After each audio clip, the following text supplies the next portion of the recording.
पुष्पनकाल श्री गणेश जी की जन्म से लेकर महिमा तक की दिव्य कथा। पुष्पनकाल चेरी ब्लॉसम गणेश जी का दिव्य जन्म प्राचीन काल की बात है। कैलाश पर्वत पर माता पार्वती भगवान शिव के साथ निवास करती थी। एक दिन माता पार्वती स्नान करने जा रही थी, परंतु कोई द्वारपाल नहीं था। तब उन्होंने अपने शरीर के उपटन से एक बालक की रचना की और उसमें प्राण फूंक दिए।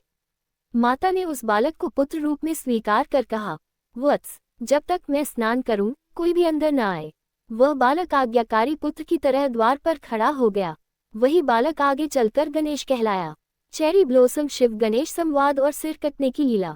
कुछ समय बाद भगवान शिव वहां आए और भीतर जाना चाहा। बालक ने उन्हें रोका। शिव जी क्रोधित हो उठे। गणेश जी अपने कर्तव्य पर अडिग रहे। भीषण युद्ध हुआ और अंततः भगवान शिव ने क्रोध में आकर बालक का सिर काट दिया। माता पार्वती को जब ये पता चला तो वे अत्यंत व्याकुल हो गईं। संपूर्ण सृष्टि कांप उठी। माता के क्रोध को शांत करने हेतु भगवान शिव ने वचन दिया कि बालक को पुनः जीवित किया जाएगा। चेरी ब्लॉसम हाथी का मस्तक और गणेश जी का पुनर्जन्म। शिव जी ने अपने गणों को आदेश दिया, उत्तर दिशा में जो पहला जीव मिले उसका सिर लेकर आओ। वहां एक हाथी मिला। उसका मस्तक लाकर बालक के धड़ पर लगाया गया। बालक पुनः जीवित हुआ और वह बने हाथी गजानन, गणपति, विघ्नहर्ता। भगवान शिव ने वरदान दिया, सभी देवताओं में सबसे पहले तुम्हारी पूजा होगी। चेरी ब्लॉसम बाल गणेश की लीलाएं। बाल गणेश अत्यंत चंचल और बुद्धिमान थे। वे दिन भर अपने मूषक वाहन के साथ खेलते, लड्डू खाते और शरारतें करते। एक बार उन्होंने पूरा ब्रह्मांड माता पार्वती के मुख में देख लिया। ये दर्शाता है कि वे साधारण बालक नहीं, स्वयं ब्रह्म हैं। चेरी ब्लॉसम गणेश और कार्तिकेय की प्रतियोगिता। एक बार नारद जी दिव्य फल लेकर आए। ये फल जिसे मिलेगा वह सर्वश्रेष्ठ होगा। भगवान शिव ने शर्त रखी, जो पहले पूरे ब्रह्मांड की परिक्रमा करेगा वही फल पाएगा। कार्तिकेय तुरंत निकल पड़े। गणेश जी ने बुद्धि से काम लिया। उन्होंने माता पिता की 3 परिक्रमा की और कहा, मेरे लिए माता पिता ही संपूर्ण ब्रह्मांड हैं। शिव पार्वती अत्यंत प्रसन्न हुए और फल गणेश जी को मिला।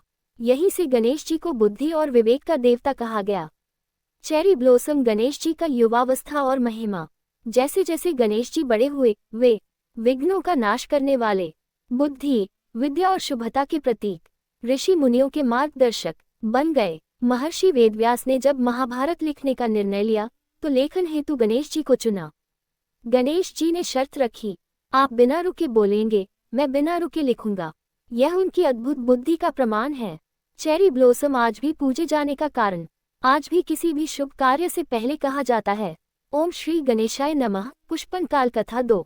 चेरी ब्लॉसम बाल गणेश और चंद्रदेव का अहंकार। एक दिन बाल गणेश अत्यंत आनंद में थे। उन्होंने ढेर सारे मोदक खा लिए और अपने मूषक वाहन पर सवार होकर कैलाश की ओर जा रहे थे। मार्ग में चंद्रदेव ने गणेश जी की बड़ी तोंद देखकर हंसी उड़ाई। गणेश जी को यह अहंकार अच्छा नहीं लगा। उन्होंने कहा, जो दूसरों का उपहास करता है उसका तेज क्षीण हो जाता है। उन्होंने चंद्रदेव को श्राप दे दिया कि उनका तेज समाप्त हो जाएगा। पूरी सृष्टि अंधकार में होने लगी। देवताओं ने विनती की, तब गणेश जी ने कहा, ये श्राप पूर्ण नहीं होगा, हर महीने तुम घटोगे और बढ़ोगे। इस प्रकार चंद्रमा के घटने बढ़ने की परंपरा बनी। हिबिस्कस संदेश। अहंकार चाहे कितना भी सुंदर हो, विनाश का कारण बनता है। पुष्पनकाल कथा 3। चेरी ब्लॉसम गणेश जी और लेखन की दिव्य सेवा। जब गणेश जी युवा हुए तब महर्षि वेदव्यास ने महाभारत की रचना का संकल्प लिया, परंतु ऐसा विशाल ग्रंथ लिखने वाला कोई नहीं था। तब देवताओं ने गणेश जी का नाम सुझाया। गणेश जी ने शर्त रखी, आप एक भी श्लोक बिना अर्थ के नहीं बोलेंगे। व्यास जी ने भी शर्त रखी, आप हर श्लोक लिखने से पहले समझेंगे। महाभारत का लेखन आरंभ हुआ। कई बार व्यास जी जानबूझकर कठिन श्लोक बोलते ताकि गणेश जी सोचें और वे विश्राम कर सकें।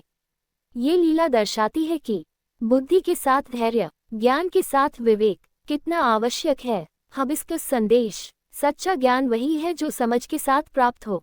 पुष्पनकाल कथा 4। चेरी ब्लॉसम बाल गणेश और कुबेर का गर्व। एक बार देवताओं के कोषाध्यक्ष कुबेर को अपने धन पर अत्यंत गर्व हो गया। वे कैलाश पहुंचे और गणेश जी को अपने घर भोजन का निमंत्रण दिया। कुबेर ने सोचा, मैं जितना चाहूं उतना खिला सकता हूँ। गणेश जी ने भोजन करना प्रारंभ किया। एक के बाद एक व्यंजन समाप्त होते गए, पर गणेश जी की भूख शांत न हुई। अंततः कुबेर का सारा वैभव समाप्त हो गया। लज्जित होकर कुबेर माता पार्वती के पास गए। माता ने केवल एक मुट्ठी अन्न गणेश जी को दिया। गणेश जी तृप्त हो गए। हबिस्कस संदेश। धन से नहीं, प्रेम और विनम्रता से तृप्ति मिलती है। पुष्पनकाल कथा 5। चेरी ब्लॉसम गणेश जी का टूटता दांत। एक दंत कथा। एक बार ऋषि परशुराम कैलाश आए। गणेश जी द्वारपाल बने थे। परशुराम जी को रोका गया। क्रोधित होकर उन्होंने अपना फरसा फेंका। गणेश जी जानते थे कि वह फरसा भगवान शिव का ही अस्त्र है। उन्होंने उसे रोकने का प्रयास नहीं किया। फरसे से उनका एक दांत टूट गया। तभी से वे एकदंत कहलाए। बाद में उसी दांत से उन्होंने महाभारत लिखी। हबिस्कस संदेश। त्याग से ही महान कार्य जन्म लेते हैं। पुष्पनकाल कथा 6। चेरी ब्लॉसम बाल गणेश और श्रवण की शक्ति। एक बार बाल गणेश कैलाश पर ध्यानमग्न बैठे थे। देवर्षि नारद वहां वीणा बजाते हुए आए। सभी देव मधुर संगीत में मग्न हो गए, पर गणेश जी आंखें बंद किए बैठे रहे। नारद जी ने पूछा, गणेश, क्या तुम्हें मेरा संगीत सुनाई नहीं देता? गणेश जी मुस्कुराए और बोले, मैं बाहरी ध्वनि नहीं, भीतर की नाद को सुन रहा हूँ। तभी सबने अनुभव किया कि मौन में भी एक दिव्य स्वर गूंज रहा है। हबिस्कस संदेश। सच्चा ज्ञान मौन में जन्म लेता है। पुष्पनकाल कथा 7। चेरी ब्लॉसम गणेश जी और विघ्न का जन्म।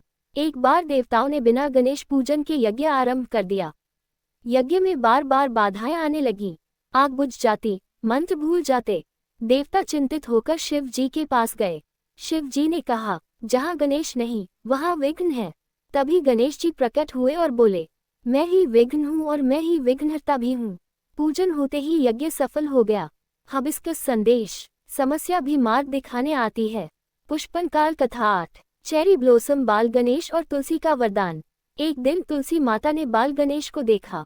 वे उनके रूप, तेज और बुद्धि से अत्यंत प्रभावित हुईं। उन्होंने विवाह का प्रस्ताव रखा। बाल गणेश ने शांत भाव से कहा, मैं ब्रह्मचारी हूँ, मेरा मार्ग सेवा और साधना है। तुलसी माता क्रोधित हो गईं और श्राप देने लगी। गणेश जी ने विनम्रता से कहा, क्रोध से दिया गया वरदान भी दुख देता है। अंततः तुलसी ने क्षमा मांगी। गणेश जी ने उन्हें वरदान दिया कि वे विष्णु भक्ति में श्रेष्ठ होंगी। हबिस्कस संदेश। विनम्रता क्रोध को भी शांत कर देती है। पुष्पनकाल कथा 9। चेरी ब्लॉसम गणेश जी और मूषक का परिवर्तन। एक बार एक गंधर्व श्राप से मूषक बन गया। वह अत्यंत उग्र था और सब कुछ नष्ट कर देता था। देवता भयभीत होकर गणेश जी के पास पहुंचे। गणेश जी ने मूषक को केवल अपने पास से बांध लिया। मूषक ने आत्मसमर्पण कर दिया। गणेश जी ने उसे अपना वाहन बना लिया। इससे मूषक का अहंकार समाप्त हुआ और सेवा का मार्ग मिला। हबिस्कस संदेश। अहंकार जब सेवा में बदलता है, तब मोक्ष का द्वार खुलता है। पुष्पनकाल कथा 10। चेरी ब्लॉसम बाल गणेश और लेखनी का रहस्य। एक बार बाल गणेश रेत पर कुछ लिख रहे थे। देवर्षि नारद ने पूछा, गणेश, तुम क्या लिख रहे हो? गणेश जी बोले, मैं मनुष्य के कर्म लिख रहा हूँ। नारद जी चकित हुए। गणेश जी ने कहा, जो बोला जाता है वह शब्द है, जो लिखा जाता है वह भाग्य बन जाता है। हबिस्कस संदेश। वाणी और कर्म दोनों पर संयम आवश्यक है। पुष्पनकाल कथा 11। चेरी ब्लॉसम गणेश जी और बालक की सच्ची भक्ति। एक निर्धन बालक प्रतिदिन मिट्टी से गणेश जी बनाकर पूजन करता था। उसके पास न दीप था, न धूप, केवल श्रद्धा थी। एक दिन गणेश जी स्वयं प्रकट हुए और बोले, मुझे सोना नहीं, तेरा भाव प्रिय है। बालक का जीवन बदल गया। हबिस्कस संदेश। भक्ति साधनों से नहीं, भाव से होती है। पुष्पनकाल कथा 12। चेरी ब्लॉसम बाल गणेश और सत्य की परीक्षा। एक बार कुछ देवताओं ने बाल गणेश की बुद्धि की परीक्षा लेने का निश्चय किया। उन्होंने उनसे कहा, ऐसा उत्तर दो जो न सत्य हो न असत्य। बाल गणेश कुछ क्षण मौन रहे और बोले, जो अभी कहा गया वह प्रश्न है, उत्तर नहीं। देवता नतमस्तक हो गए। हबिस्कस संदेश। सच्ची बुद्धि मौन और विवेक में छिपी होती है। पुष्पनकाल कथा 13। चेरी ब्लॉसम गणेश जी और करुणा का चमत्कार। एक बार कैलाश के मार्ग पर एक घायल पक्षी तड़प रहा था। सभी उसे अनदेखा कर आगे बढ़ गए। गणेश जी रुके, उसे उठाया और अपने आशीर्वाद से ठीक कर दिया। पक्षी बोला, आपने मुझे जीवन दिया। गणेश जी मुस्कुराए, करुणा ही सबसे बड़ा धर्म है। हबिस्कस संदेश। जहाँ दया है वही ईश्वर है। पुष्पनकाल कथा 14। चेरी ब्लॉसम बाल गणेश और समय का मूल्य। एक दिन बाल गणेश ध्यान में लीन थे। एक ऋषि आए और बोले, मुझे शीघ्र ज्ञान चाहिए। गणेश जी ने पूछा, क्या तुम धैर्य दे सकते हो? ऋषि मौन हो गए। गणेश जी बोले, जो समय को नहीं देता, उसे ज्ञान भी स्वयं को नहीं देता। ऋषि समझ गए कि जल्दबाजी में सच्चा ज्ञान नहीं मिलता। हबिस्कस संदेश, ध्यान ही ज्ञान का द्वार है। पुष्पनकाल कथा 15 चेरी ब्लॉसम। गणेश जी और अहंकार का भार। एक विद्वान अपने ज्ञान पर अत्यंत गर्व करता था। वो गणेश जी के पास आया और बोला, मैं सब जानता हूँ। गणेश जी ने मुस्कुराकर उसके कंधे पर अपना हाथ रखा। विद्वान को लगा मानो भारी बोझ आ गया हो। गणेश जी बोले, ये तुम्हारे अहंकार का भार है। विद्वान ने उसी क्षण विनम्रता स्वीकार की और हल्का हो गया। हबिस्कस संदेश, ज्ञान विनम्रता से शोभित होता है।